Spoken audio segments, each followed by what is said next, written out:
বিশেষ্য পদ ইন্দ্র। এই ইন্দ্রকে নিয়ে একটু কথা বলবো আমি। এখানে ইতিহাস এবং ভাষার মিশ্রণ রয়েছে।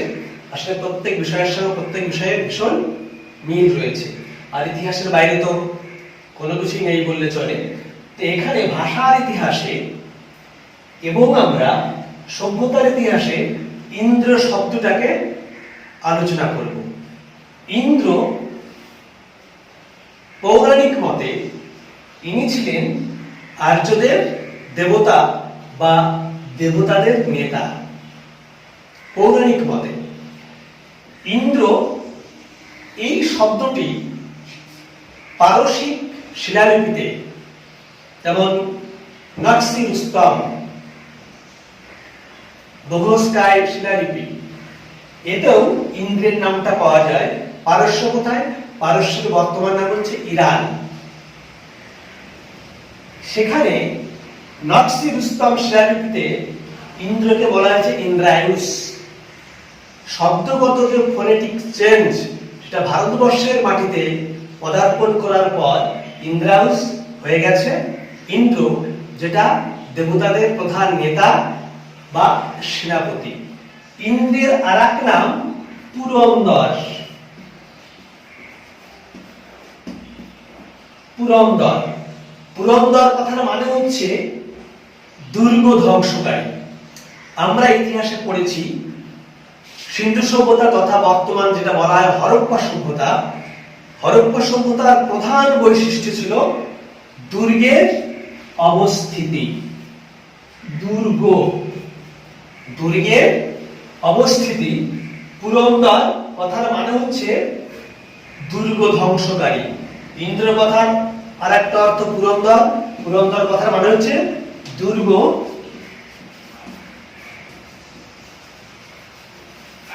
ধ্বংসকারী। আমরা জানি যে হরপ্পা সভ্যতা বা সিন্ধু সভ্যতা পতনের জন্য অনেকগুলো কারণ দায়ী ছিল। জলবায়ুর পরিবর্তন, জনসংখ্যা বৃদ্ধি, বহিরাগত আক্রমণ, জলপ্লাবন, মরুভূমির বিস্তার ইত্যাদি ইত্যাদি। এবং সর্বশেষ যে ধ্বংসলীলা যেটা হয়েছিল বলা যায় বহিরাগতদের আক্রমণ। সব ক্ষেত্রে যুগে যুগে সব সভ্যতার ক্ষেত্রে দেখা গেছে যে কোন সভ্যতা যখন আভ্যন্তরীণভাবে দুর্বল হয় তখন বহিরাগতরা আক্রমণ করে। সেই আক্রমণকারীরা বিভিন্ন জাতি ছিল, তার মধ্যে অন্যতম ছিল আর্যরা। এটা নিয়ে অনেকে কুতর্ক করেন, সেটা হয়তো রাজনৈতিক কারণে বা ধর্মগত কারণে, আমি সেদিকে যাচ্ছি না, ওই বিতর্কে যাব না।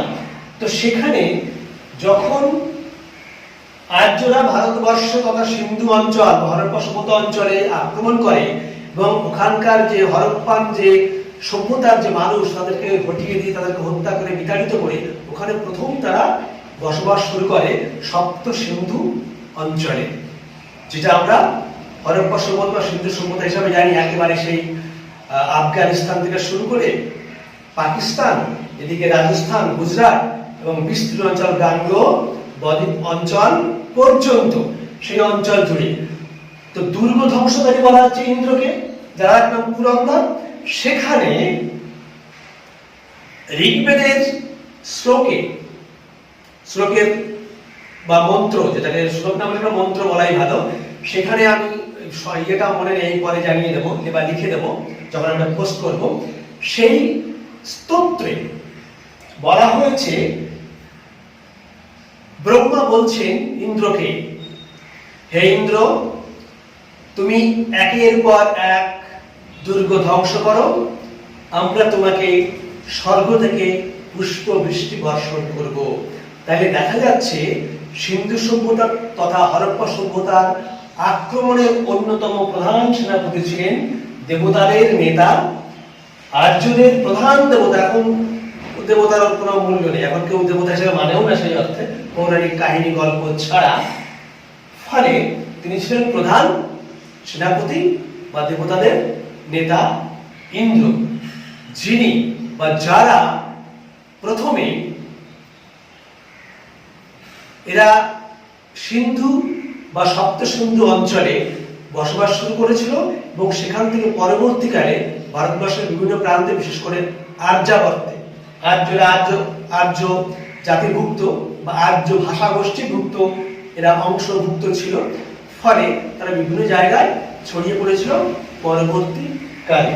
তাহলে ইন্দ্র হচ্ছে পুরন্দর, পুরন্দর দুর্গ ধ্বংসকারী, দুর্গ অর্থাৎ হরপ্পা সভ্যতার যে দুর্গ যার অস্তিত্ব আমরা পেয়েছি খনন কার্যের ফলে, সেই দুর্গের ধ্বংসকারী হিসাবে ইন্দ্র পরিচিত, যিনি ছিলেন দেবতাদের নেতা, আর্যদের প্রধান সেনাপতি।